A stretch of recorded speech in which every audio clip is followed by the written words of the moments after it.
Okay, real talk, I dare you to try this jello trick Melissa McCarthy used and not see your big belly fat melt off on its own. I found this gelatin mix completely by accident while stalking McCarthy's nutritionist on Instagram. She posted it and deleted it in less than 3 hours. But I saw it, and I tried it. Look at me last Christmas. I could have been mistaken for Santa Claus himself because of the size of my belly. Now, I had to buy size S pajamas for this year's Christmas Eve. I didn't do anything crazy to get here. It was literally one bowl of jello with 3 ingredients, prepared in less than 30 seconds. The nutritionist said, this is what McCarthy used to drop 88 pounds of stubborn fat so fast without Mounjaro. When I found out that's what transformed her body, no gym, no diet, I thought, screw it, I'll try it. 6 days later, my husband looked at me and said, did you do something different? You look stunning in this dress. Since then, I can't wear my favorite jeans anymore. They keep falling off. It's so ridiculously simple, I actually get mad I didn't find it sooner. But if this video showed up for you today, it's because Jesus loves you, babe. Because I downloaded the short video of the nutritionist that teaches exactly how to make the jello trick before it vanished.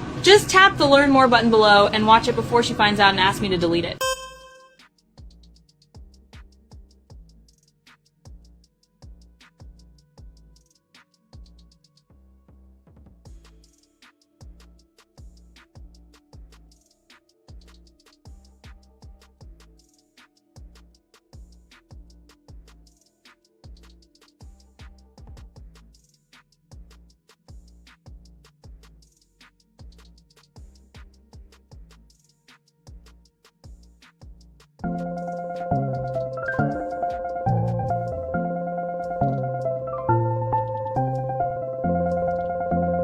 Thank you.